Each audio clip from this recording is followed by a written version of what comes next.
Did you know that clicking on the banker rather than the bank boot will help you open up the bank interface one tick faster if you're running up to the counter? So if you bank thousands of times throughout your life, you might save a couple of minutes here and there. I love this kind of unique facts that not many people know about. So in this video, I compiled about 20 interesting old school Runescape facts, and we're starting off with one of my personal favorites. As always, there are timestamps in the video, so feel free to jump around to whatever interests you the most. Recently, Jagex had a couple of new teleports to the game that are available to almost everyone. First of all, if you're an early game account, you definitely want to unlock the Bounty Hunter teleport as soon as possible. This takes you a few dials away from a bank, so if you get into a situation where you don't have a teleport and you need to bank as soon as possible, just open up any spellbook, click on the minigame icon and use Bounty Hunter teleports. The only requirement is that you been to Ferox Enclave at least once. Next on is Sorcerer's Garden teleport, which now is one of the fastest ways to get into Shanti Pass. The only requirement to unlock this teleport is Prince Ali Rescue Quest. This is also one of the better ways to access Temporos. Just use the minigame teleport and then run to the boat nearby. And the final minigame teleport Jagex added is for Mastering Mixology, which takes you right to the island of Aldarin. So if you ever needed to access this island really fast, this is one of the ways to go about it. And since we're already on the topic of teleports, Jagex made a very interesting change recently where you can now buy red and blue rums from Grand Exchange to teleport right next to Trouble Brewing minigame. These rums used to be untradeable and you could only get them with the minigame currency, but they're now approximately 2,000 coins each, and it's the fastest way to access certain clue steps on the island. Plus, if you have a cave horror slayer task, these rums take you right near the cave entrance. Very useful teleport to have if you plan to visit Mosle Harmless multiple times. And you know what else is very useful feature to have as an OSRS player?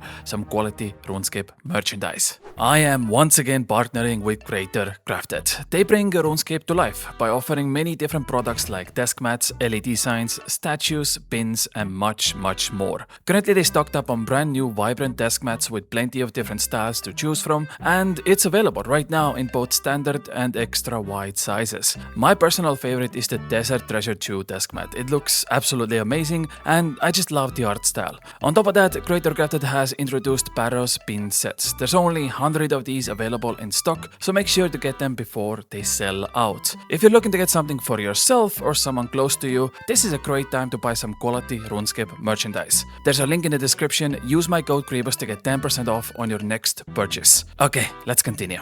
I want to talk about temporary skill boosts. If you didn't know, certain visible skilling boosts don't work past 99, but invisible boosts do. So for example, let's say you are 99 woodcutting and doing redwood trees. The +7 invisible boost you get from Woodcutting Guild helps you cut redwood trees faster. But if you click special attack on your dragon axe and your visible boost takes you to level 102, that does nothing. Now this mostly works for gathering skills like fishing, woodcutting, mining, hunter, and farming. My favorite invisible boost is +4 mining from Celestial Ring. Even if you're 99 mining, it helps you with things like getting extra max hits during Salkano minigame. You don't visually see it, but it's a big benefit. You can even combine these together, like Mining Guild gives you +7 invisible boost and Celestial Ring gives you +4, which in total gives you +11 invisible boost inside the Mining Guild. Same goes for Forestry. If 10 players all cut the same tree, every player gets +10 invisible woodcutting boost, and this +10 boost also works in free-to-play. The biggest invisible boost we have in old school RuneScape is Flametar Hammer. It gives the player +40 crafting levels while rebuilding the temple inside Temple Trekking minigame. So make sure you understand your invisible boosts, because not only they make your skills faster, but also give you more resources. And since we already briefly mentioned woodcutting, please don't make the same mistake I did. I used Infernal Axe a lot when getting 99 woodcutting because it gave passive fire making experience. When that 5,000 charges ran out, I thought you needed another smoldering stone to recharge your Infernal Axe, and that costs over 2 million GP. Turns out you can just also use another Dragon Axe to get the 5,000 charges back, and that one is less than 100k GP. So if you're using Infernal Axe to get your woodcutting level up, just use the Dragon Axe instead of smoldering stone for recharging, and it saves you a lot of money. Next up, if you are venomed or poisoned and you click on your health orb, it will drink a dose of anti-venom or anti-poison from your inventory. Here's the catch though, it will not stop attacking your target, meaning you don't waste any ticks. So when you're doing something like Salra, don't click on anti-venom in your inventory, but rather click on your health orb and you will continue attacking Salra without wasting any time. Next one, Jagex recently added a nice quality of life item every mid-game account should take advantage of: Pristine Spider Silk. If you combine this silk item with your herb sack, you get an upgraded version. The normal herb sack allows you to have 30 of each herb inside the sack, but this upgraded version allows you to have 100 of each. To upgrade it, you need to get the Pristine Spider Silk drop from Arachnis. Luckily, it's a 1 in a 50 drop rate, so it shouldn't take more than few hours to obtain. My personal favorite use for this is at Herbivore. Before you had to bank every 50 minutes because your normal herb sack constantly filled up. Now you can stay here for hours without needing to bank, and you get that nice dopamine rush once you're done with the grind and store all your herbs at the same time. Other use for this is doing herb runs. You don't have to use the leprechaun for noting your herbs anymore. They can just stay inside your pouch until you complete the farm run. One of the more common places is multitude of different slayer tasks. For example, during aberrant specters, you oftentimes fill up your herb sack before the task has ended, which means you had to give up on some of the herbs. But with this upgraded version, that's not a problem anymore. Also, if you happen to get extra pristine spider silks from Arachnis, you can use them on Brother Aimiri inside the Fortress dungeon to trade for extra grubby keys, so they don't go to waste. Overall, I really like this upgrade. It's a great quality of life improvement that makes this item worth carrying around. Okay, let's move on, and this is without a doubt my personal favorite. I want to talk about expert mining gloves and how nice they are to have on your road to 99 mining. First of all, Jagex gave these expert gloves a nice buff a few years ago. You're now guaranteed extra ores from almost every rock you mine in the game, including runite rocks. The way to get them is quite easy. First, you obtain the normal mining gloves by getting 40 unidentified minerals. These can be obtained only inside the mining guild, and the first unlock took me approximately 3 hours. These already give you a nice boost as you now get to mine 2 iron ore from a single rock, which is the fastest way to obtain unidentified minerals. The next upgrade is superior mining gloves, which cost 100 minerals. This is another upgrade as you now get to mine 3 iron ore from a single rock. And the final upgrade is expert mining gloves. You just combine your normal and superior versions together with 40 minerals and talk to Bellona inside the mining guild to unlock them. In total, it took me roughly 12 hours to get the gloves, and honestly, I wish I had gotten them before 99 mining because of this one reason: they stack with other mining boosts. So for example, if you have Varrock armor and expert mining gloves, instead of getting 4 iron ore, you can now get 5 to 6 iron ore per a single rock. Then you can add things like activated celestial ring, and it increases even further. You can even add something like mining cape, which doesn't make much sense because I don't know why you would mine iron ore after 99 mining unless you're a content creator making a very specific niche videos, but you can do that to boost your iron ore yield even further. So if you combine together Varrock armor, expert mining gloves, celestial ring activated mining cape, you can get up to 9 iron ore per a single rock. And the best part is that all of those 9 iron ore gives you experience. So a single iron rock can give you over 300 mining experience. But that's not everything. I saved the best for the last. Expert mining gloves guarantee you 2 runite ores per a single rock. It just so happens that with the release of Sailing, there is now a new location at Deepfin Point to mine runite rocks, and it has 4 rocks right next to each other, which gives you 8 runite ore per world. This took me 5 minutes. I got 240k GP, and I essentially doubled my profit by using the expert mining gloves. So this is what I started doing now. Whenever I need like a chill second monitor moneymaker while I'm watching a movie, editing videos, or doing anything else, I just plant my account here with the gloves and make some nice GP while putting in the absolute minimum effort. I love these gloves, and I highly recommend doing the 12-hour grind to get them, because not only do you get 4 times more ore from things like iron rock, but they are also really good for activities like amethyst mining and runite rocks because of the extra yield. Unless, of course, you just do star mining to 99 and don't care about the skill. In that case, I apologize, and let's move on to the next fun fact that might interest you.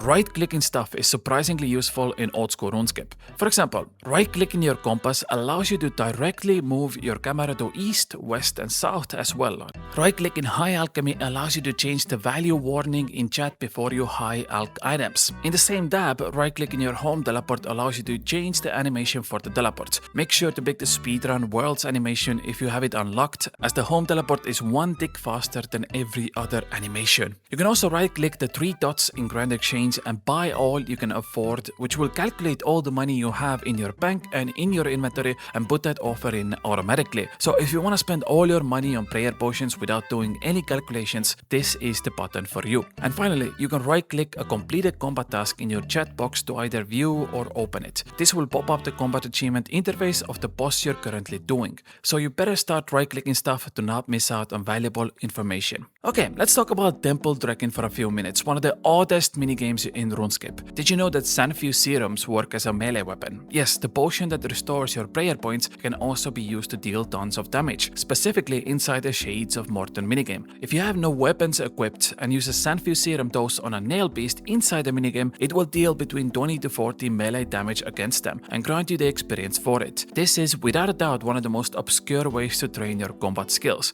Sanfew serums have a 6-tick cycle, so it's not the best training method on its own, but the hit is guaranteed to be between 20 and 40 damage no matter what. So even low-level players can dish out pretty good DPS with these potions. I have so many questions. Mostly, why do Sanfew serums give melee experience since it's not really a melee weapon? And secondly, I wonder if that could be used as some type of niche account build. Like let's say you just want to obtain defense experience. Having a guaranteed hit between 20 and 40 damage is probably a massive DPS increase for accounts that would otherwise deal 1 damage. Funny thing is, Sanfew, the NPC himself, will tell you this information when you go talk to him. So it's been in the game for over 20 years, but pretty much nobody cared to try it out. This is the definition of old school RuneScape, because what an odd mechanic to have that nobody uses. The other reason I love this minigame so much is that you can bank experience you weren't able to do before. The domes you get as a reward from playing the minigame are all bankable, meaning you can technically get 99 firemaking, fishing, mining, slayer and woodcutting by saving the domes until you get enough to max out the skill. I imagine there is at least one player out there with 10,000 slayer domes who has completed exactly 0 slayer tasks, but is somehow gonna have 99 slayer. Also, here's a little tip if you're planning to play this weird minigame on your own. The worst room by far in Temple Trekking is the bog, but recently Jagex made a change where they just completely removed this event, and that speeds up the completion times a lot. They also increased the chance to find the zombie lumberjack encounter. So if you ever wanted to get your entire lumberjack outfit in 15 minutes, this is a much better minigame to obtain rather than doing forestry events. Overall, this minigame is such a fun relic from the past, and I think it's what makes old school RuneScape so great. But enough of that, we have a couple of more fun facts before I end the video. Here's a quick Iron Man tip if you're planning to make your own teleport tablets. Fastest way to get soft clay is at Priftina's mine using clay bracelets, which are enchanted sapphire bracelets. You have a chance to get up to 3 soft clays per rock, and the deposit box is right next to the mining spot itself. On top of that, you can die inside the Priftina's mine with bracelets of clay and then claim them one by one later on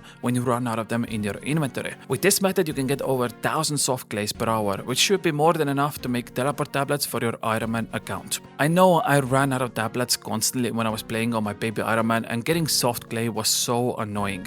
Also, on a similar topic, enchanting tabs don't have a cooldown per use like spellbook enchanting does. So something like Dragonstone enchant tablets can turn an entire inventory of Dragonstone amulets into glories in just few seconds and give you over 10k profit per inventory. It's very niche, but a fast way to make some nice money in the game.